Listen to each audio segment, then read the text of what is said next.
Voilà, mais écoutez, merci infiniment, c'était tout à fait passionnant. Vous avez survolé ça avec une virtuosité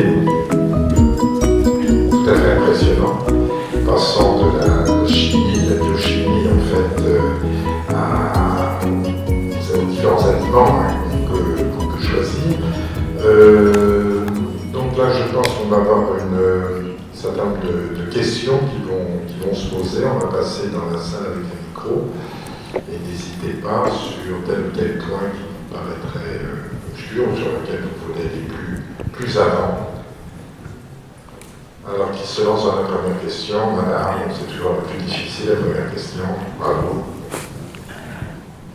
Oui, bonsoir. La phytothérapie m'intéresse beaucoup et justement les aliments complémentaires phytothérapie, qu'est-ce que c'est?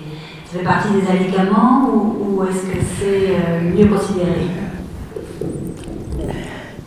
Ouais, je ne sais pas si ça marche. Ouais.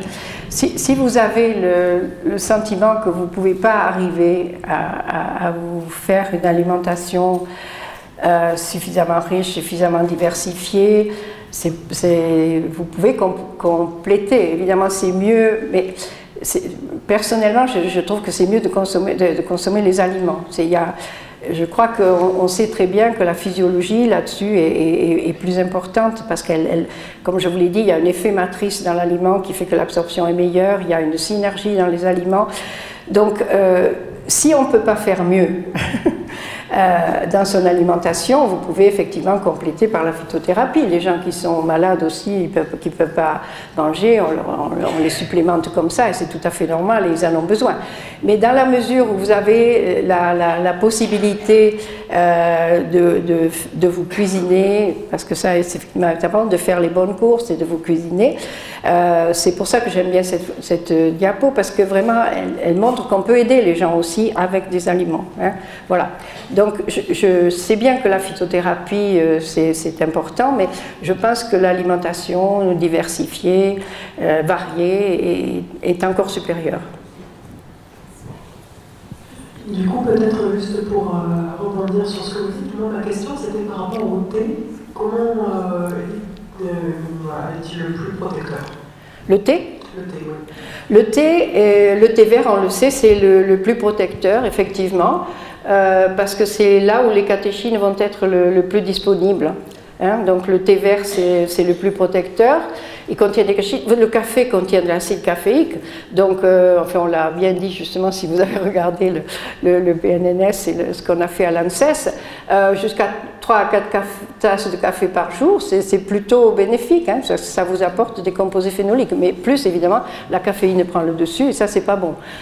Donc, le thé aussi. Alors, le thé, on a aussi beaucoup reproché, comme il contient ces catéchines, d'empêcher l'absorption de certains nutriments. Mais si on le consomme en dehors des repas, notamment, ça ne joue pas. Je voudrais faire une remarque à ce sujet. C'est assez amusant, je sais, ça m'a toujours intéressé et frappé. Au nord de la Méditerranée, on boit du vin où il y a des catéchines. Au sud de la Méditerranée, on boit du thé où il y a des catéchines. C'est quand même assez intéressant de voir que finalement, dans des civilisations différentes, on arrive à avoir un apport de composés phénoliques qui est comparable.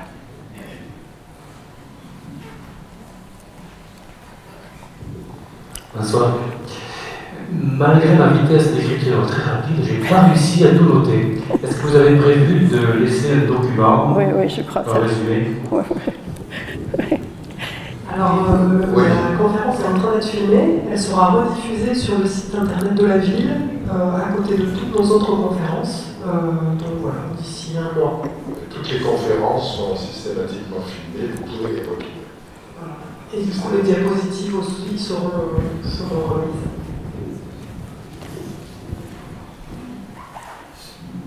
Bonsoir. Au sujet des aliments dont vous parlez, pour garder tous les nutriments et antioxydants et autres, qu'est-ce que vous préconisez comme cuisson, ou alors faut-il les manger tous crus? Donc, les phénoliques résistent bien à la cuisson, hein, puisqu'on trouve encore des phénoliques, par exemple, dans les confitures. Donc, les phénoliques résistent bien à la cuisson. Vous avez vu que le bêta-carotène, c'est mieux de le cuire. Donc ça dépend de la caractéristique chimique et de sa biodisponibilité. Par contre, effectivement, la vitamine C, vous la trouverez surtout dans les aliments crus.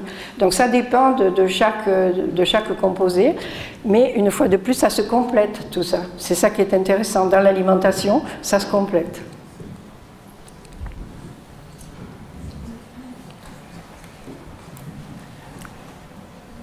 Bonsoir. Pour l'ail et l'oignon, plutôt cru, Il peut cuire. Il peut cuire. Le sulfure d'allyle résiste. Il peut cuire. Mais bon, toujours cru, c'est mieux si vous voulez. Mais si vous le digérez mal, c'est pas bon. Donc, si vous le digérez mieux cuit, ça marche aussi. Et les graines de lin, Comment? Et les graines de lin. Les graines de lin, ça c'est un peu particulier. Ben, vous pouvez, vous trouvez du pain avec des graines de lin dessus, ou bien il y a de la phytothérapie effectivement qui vous conseille de mettre des graines de lin dans le yaourt ou des choses comme ça, et ça vous apporte ces lignanes qui sont des composés très intéressants, les lignanes, à condition que vous ayez le bon microbiote. La bonne flore colique. Parce que ce sont des formes glycosylées, il faut séparer le glucose dans l'intestin, et vous avez le métabolite entérolignane, entérodionne, entérocol, et c'est lui qui est actif. Voilà. Donc ça marche ensemble, c'est très important. Il y a des études, effectivement, des études de supplémentation, où il y a des échecs qui sont liés au fait que les personnes n'ont pas de bonne flore colique. Ça dépend énormément de ça. Ah, si vous les écrasez, vous en aurez, c'est effectivement plus absorbable, ça c'est sûr, c'est beaucoup plus. Mais vous les craquez aussi, c'est bon.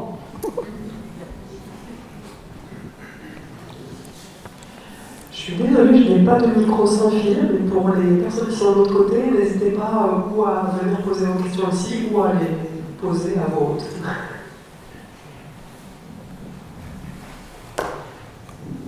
Alors, une question qui tue. Que pensez-vous du lait de vache pour les enfants ou les adultes? Enfin, les enfants surtout. Ouais. Bon, première des choses, dans l'alimentation méditerranéenne, on recommande le lait de vache et de brebis. Le lait de chèvre et de brebis. Hein, parce que là, c'est une question d'acides gras. Les acides gras, il y a des acides gras à chaîne courte, inférieurs à 10 carbones, dans la chèvre et dans la brebis, qui sont beaucoup moins athérogènes, qui vont moins faire augmenter le cholestérol, etc. Ce n'est pas des saturés qui font monter le cholestérol. Donc ça, c'est une première chose. Ensuite, de toute façon, jusqu'à 6 mois, le lait maternel, c'est ce qu'il y a de mieux. Hein? Donc ça, c'est quelque chose. Après, progressivement, vous pouvez donner un peu de lait de vache si l'enfant n'est pas intolérant, parce qu'il existe des intolérances au lait de vache et des allergies, ce qui n'est pas tout à fait pareil. Il y a l'intolérance à la lactase et des allergies aux protéines du lait. Donc vous pouvez donner de la chèvre, du lait, de la chèvre, de la brebis. Ce qu'il faut savoir, c'est que la consommation de lait, ça c'est quelque chose que je n'ai pas pu tout à fait obtenir au PNNS, mais bon, la consommation de lait, elle est nécessaire chez les adolescents. Il y a dans le lait des acides aminés particuliers, qu'on appelle des acides aminés branchés, qui font sécréter une molécule qui s'appelle l'IGF-1, Insulin-like Growth Factor, hein, qui travaille sur l'os et qui permet donc à l'adolescent de se faire une bonne réserve, enfin l'enfant et à l'adolescent de se faire une bonne réserve osseuse. Donc il faut ces acides aminés, ça c'est sûr. Après, quand on devient adulte, on en a beaucoup moins besoin. Parce que ces acides aminés, ils vont continuer à faire synthétiser l'IGF. L'IGF donc, a une capacité de prolifération cellulaire. Et cette capacité de prolifération cellulaire, elle peut être un facteur de risque pour les cancers, et c'est démontré notamment pour le cancer de la prostate. Donc, les messieurs qui deviennent un peu âgés, ils ont intérêt à passer au soja, d'autant que le soja contient des phytoestrogènes qui peuvent avoir un effet inhibiteur du cancer de la prostate. Donc, ça, c'est un point. Mais il faut apporter ces acides aminés branchés aux enfants et aux adolescents pour qu'ils forment leur capital osseux, ça c'est sûr. Alors vous pouvez préférer le lait de chèvre, le lait de vache, ça c'est possible. Il ne faut pas d'allergie, il ne faut pas de... Voilà. Donc, moi, je suis très mal vue par les gens qui vendent le lait, hein, parce que je dis qu'à l'âge adulte, il faut moins s'en passer. Tout ce que j'ai pu obtenir pour le dernier PNNS, c'est qu'on ne redonnait pas la recommandation des 3 produits de lait par jour. Des 3 produits. Ça, pour un adulte, c'est clairement trop. C'est vraiment pas la peine. Hein, parce que vous pouvez avoir du calcium de façon différente, parce qu'il faut du calcium, bien sûr, surtout pour les femmes à la ménopause, etc. Mais voilà. Donc, il n'y a plus de recommandations sur le lait, parce qu'ils ont dit, bon, les femmes en consomment suffisamment en France, c'est pas la peine de redonner les consommations. Voilà. Les 3 produits laitiers par jour qui étaient recommandés avant cette mise à jour, c'était vraiment trop. Ça, c'est sûr. Mais il faut bien distinguer les âges. Je crois que ça, c'est important. Chez la femme enceinte? Chez la femme enceinte, ça dépend si le lait de vache est contaminé à la dioxine ou pas. Ou à un autre perturbateur endocrinien. Donc on peut préférer le lait bio, déjà? Oui, ça c'est clair. On peut préférer le lait bio, oui, c'est évident. Ouais. Le lait bio, d'ailleurs, il y a eu une étude, c'est intéressant que vous le disiez, il y a une étude qui a été faite aux Pays-Bas et qui a montré que les enfants qui étaient élevés avec du lait bio avaient moins d'allergies et moins d'intolérance que les enfants nourris au lait tout venant. Ça, c'est montré par une étude épidémiologique qui est assez sûre, ouais, rigoureuse.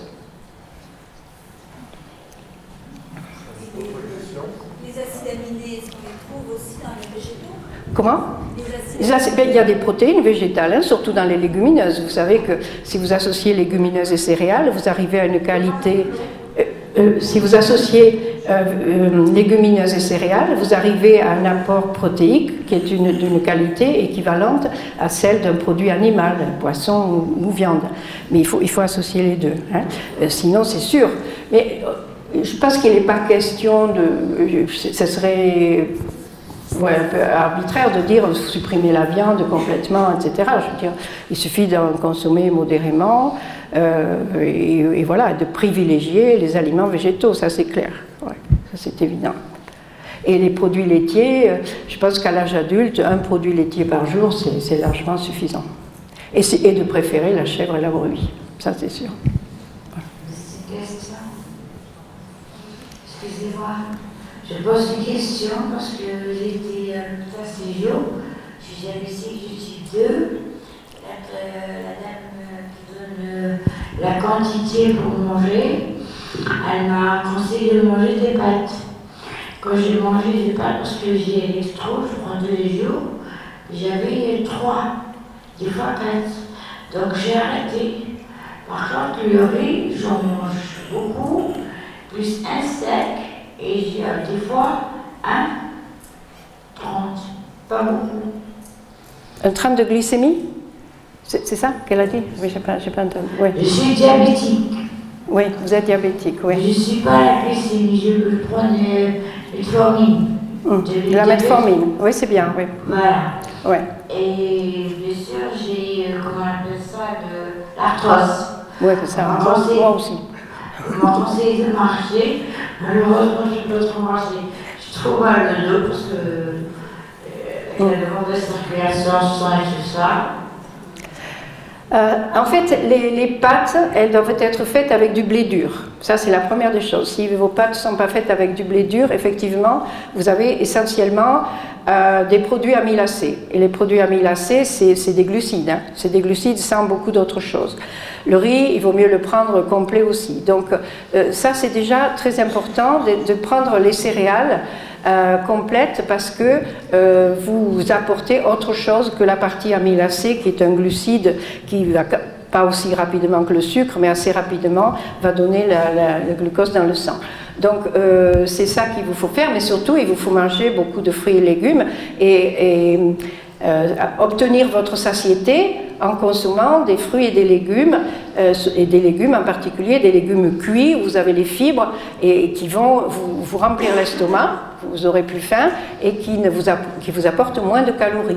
Parce que les fruits et les légumes, s'ils sont denses en nutriments, comme je vous l'ai montré, il y a beaucoup de phytonutriments, ils sont peu denses en énergie. C'est ça qui est important. Il faut privilégier les aliments qui sont riches en nutriments et pauvres en calories.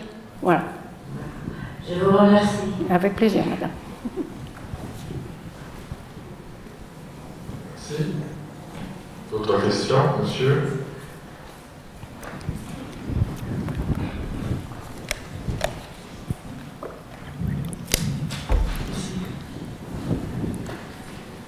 Pouvez-vous nous parler de l'huile de coco, de noix de coco? Pas vraiment. Non, je ne peux pas trop vous parler d'huile de coco. L'autre jour, j'étais au magasin bio, il y a une dame qui m'a dit « Oh, c'est super pour la peau, prenez-en ». Mais c'est à peu près toute mon expérience avec l'huile de coco. Je suis désolée, je ne peux pas trop vous dire de ça. Je peux vous parler de l'huile de palme, si vous voulez, mais pas de l'huile de coco.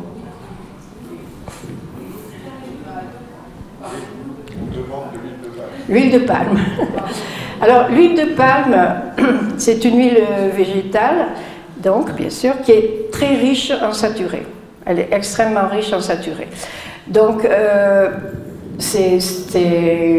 on n'a pas fait d'études avec l'huile de palme pour savoir si elle entraînait aussi l'augmentation de cholestérol autant que les saturés animaux, mais c'est quelque chose qui quand même, il vaut mieux privilégier une huile qui contient autre chose. Alors l'huile de palme non raffinée, elle contient beaucoup de bêta-carotène, mais celle qu'on trouve, mais elle est pratiquement immangeable, quoi. Elle a mauvais goût, elle sent très fort, etc. Donc l'huile de palme que vous trouvez dans le Nutella, par exemple, ça c'est vraiment du saturé à l'état pur, quoi. Donc c'est vraiment pas recommandable. C'est bien pour l'industrie agroalimentaire parce qu'ils peuvent faire le Nutella, ils peuvent faire des tas de choses avec, mais pour la prévention nutritionnelle, c'est vraiment pas très intéressant.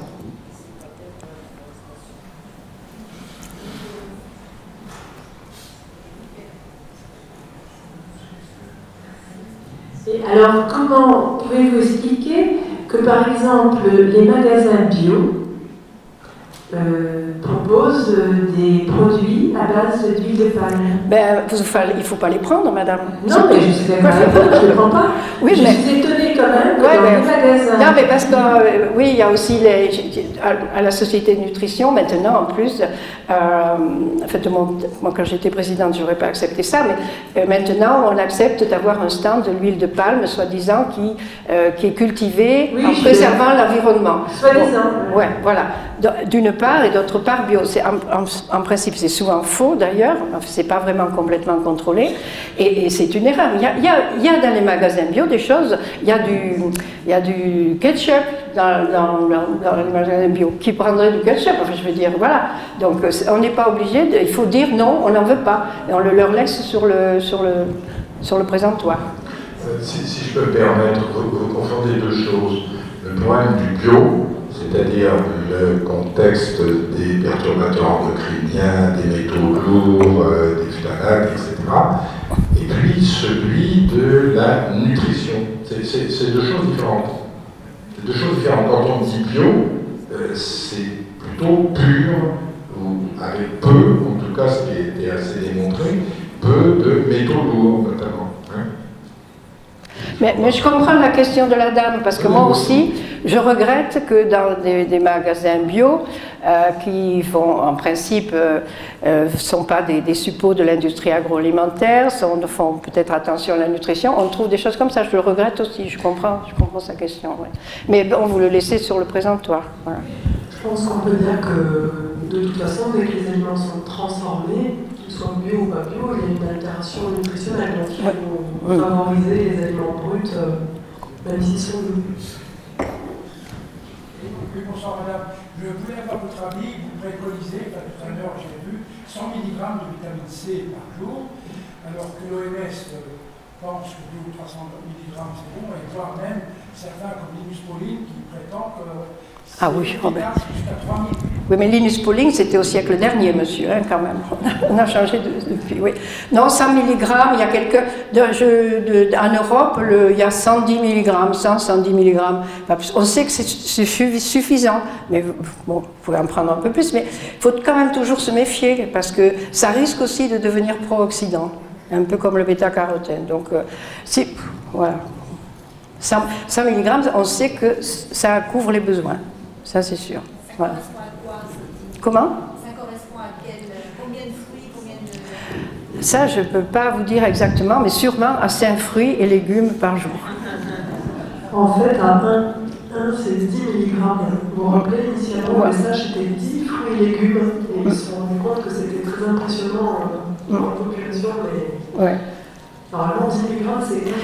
Mais on peut très bien, avec l'alimentation méditerranéenne, si vous mangez un fruit le matin, si vous mangez une entrée crue à midi, un plat principal avec des légumes et puis un fruit au dessert.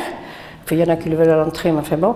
Et puis le soir, vous avez également un plat à base de végétaux. Vous arrivez parfaitement à couvrir vos besoins. Mais il faut ne pas oublier l'entrée, enfin au repas de midi.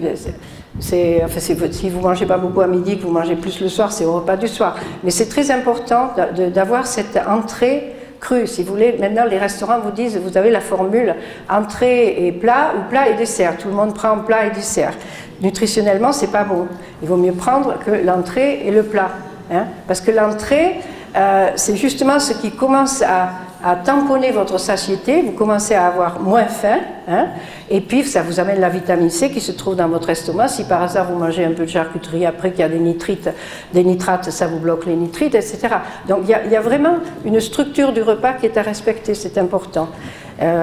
Et si vous faites comme ça, vous y arrivez aux 5 fruits et légumes par jour, les fruits par jour.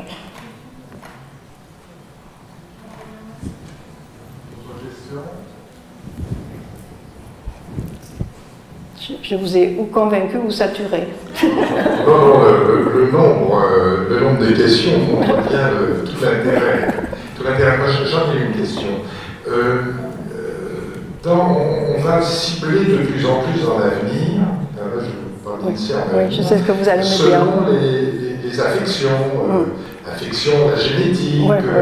Alors, est-ce qu'on va conseiller maintenant, parce que là, on a vu le régime méditerranéen, global, etc., qu'on aime tous consommer, et qui nous rassure dans ce que vous nous avez dit finalement. Mais est-ce que dans l'avenir, quelqu'un, je ne sais pas, qui aurait des antécédents de diabète dans sa famille, ou de plusieurs cancers prostatiques, ou plusieurs cancers du sein, est-ce qu'on a intérêt rapidement à orienter son alimentation?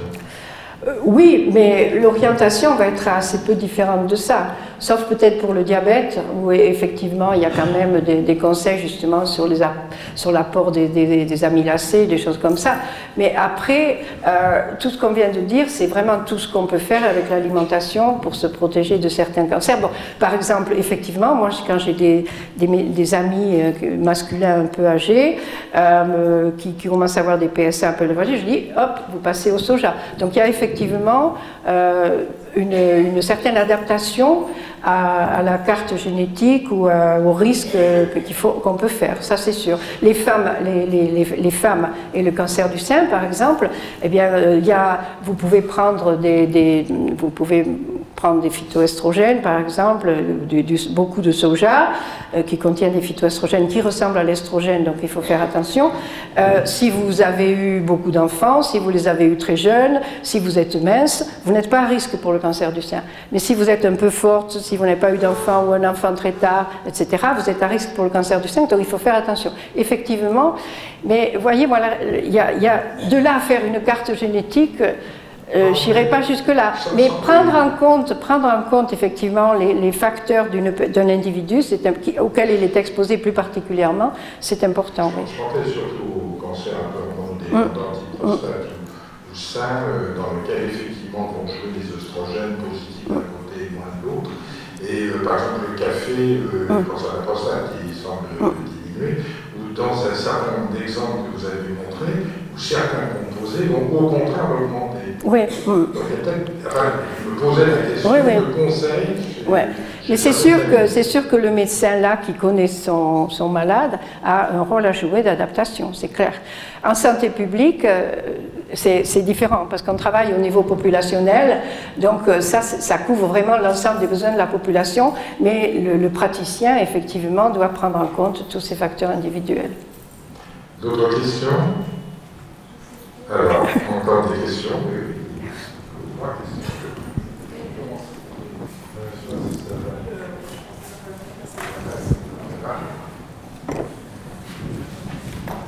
Quel produit conseillez-vous pour lutter contre l'arthrose et la fameuse contradiction entre le produit laitier et le calcium qu'on demande de prendre aux femmes ménopausées? Est-ce qu'il n'y a pas une contradiction justement avec ça? Les femmes ménopausées et l'arthrose. C'est l'âge, l'arthrose. Hein, ça n'a pas forcément de relation avec la ménopause, l'arthrose. Donc, c'est plutôt une question d'âge. Et là, vraiment, la ménopause a trait à l'ostéoporose. Je ne sais pas si c'est ça que vous voulez dire. Ce n'est pas la même chose que l'arthrose. L'ostéoporose, effectivement, les estrogènes jouent un rôle, le calcium et la vitamine D, parce que si vous mettez calcium sans vitamine D, ça ne sert à rien. Calcium, vitamine D, et effectivement, là, les estrogènes jouent un rôle. Mais ça, c'est pour l'ostéoporose. Pour l'arthrose, la chose la plus importante de prévention, c'est l'exercice physique. Hein, ça, c'est sûr. Plus que l'alimentation.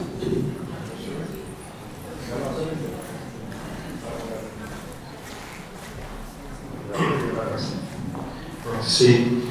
Oui, alors si nous passons outre le caractère un peu anxiogène de votre brillante exposé, en avançant avec l'âge, on s'en va vers une situation un peu dégénérative.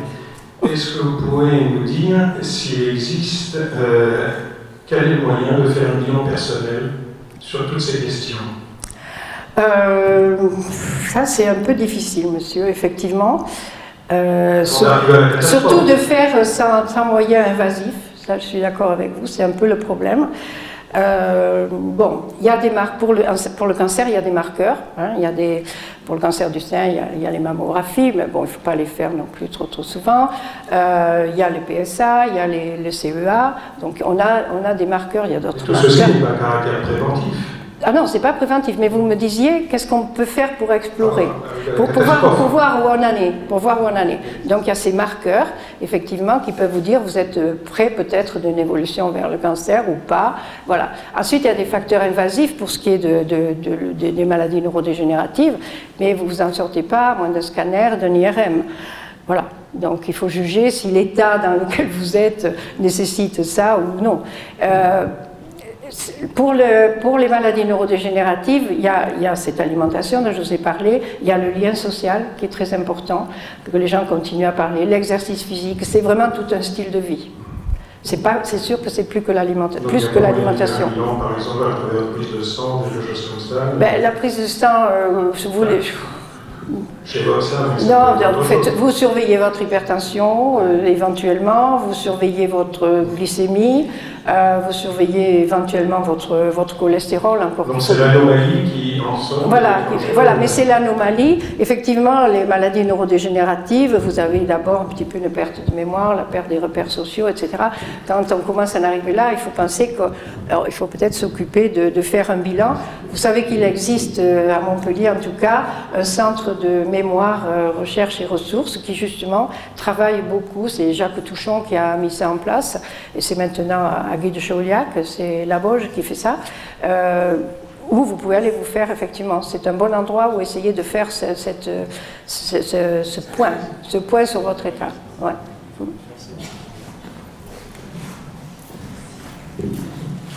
Votre représentation fait état du vin comme faisant partie des antioxydants.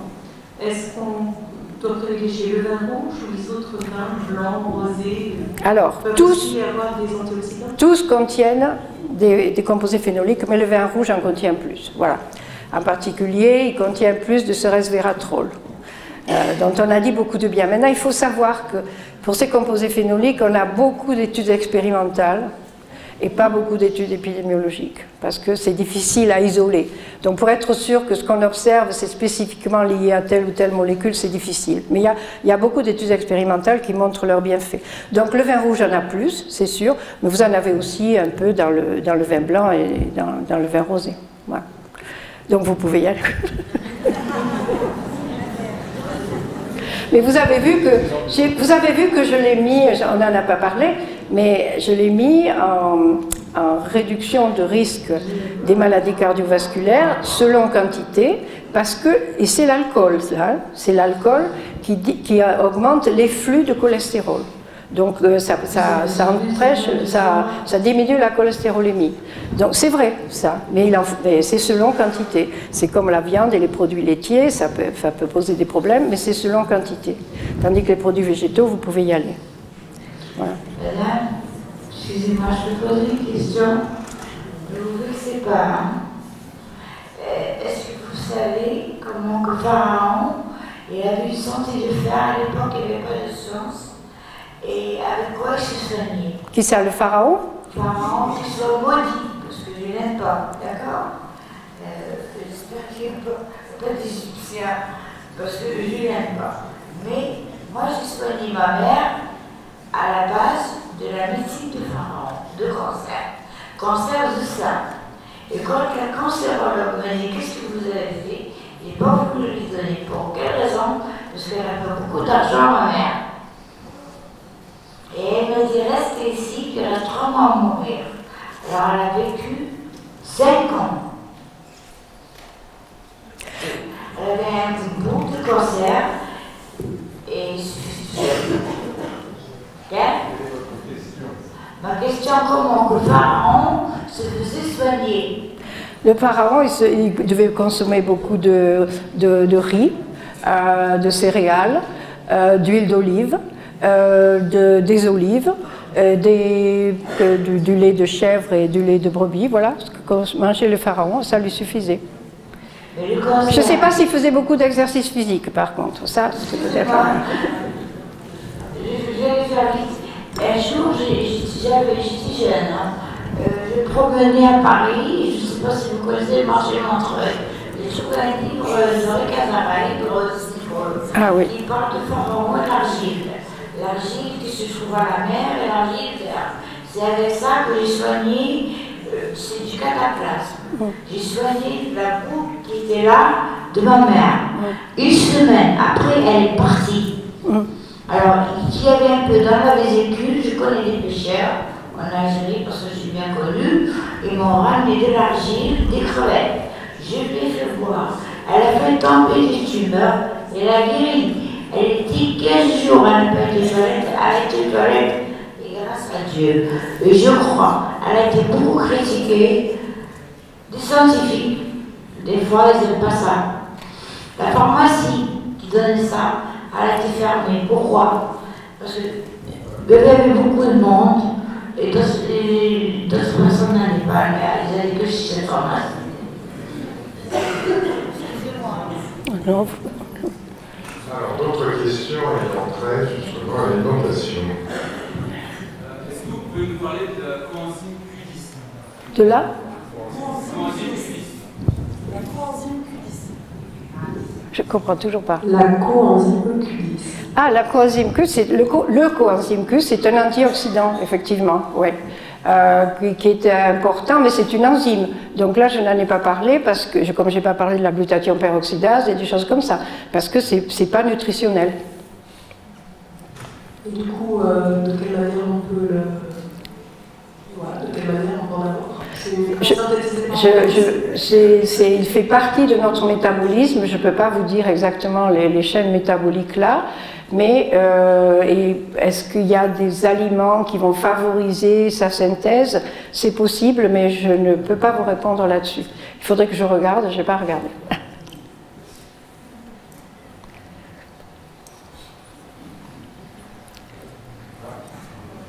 Encore une question? Je me suis assise.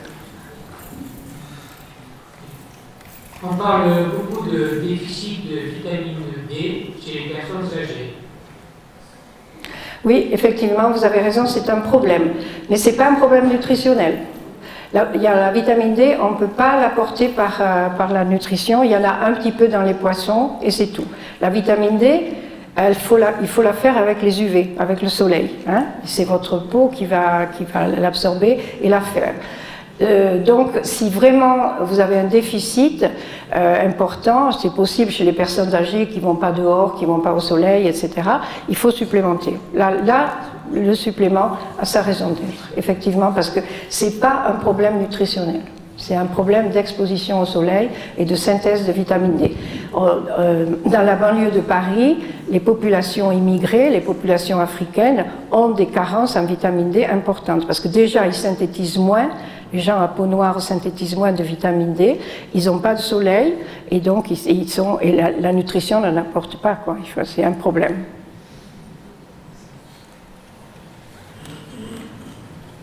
Bon, écoutez, là, je pense qu'on a eu beaucoup de questions, donc ça a soulevé plein d'intérêt. Donc, on vous rappelle que cette séance est donc filmée et vous pouvez la retrouver dans un mois sur le site de la mairie. Il me reste à vous remercier, Dr Gerbert, de ce brillant exposé.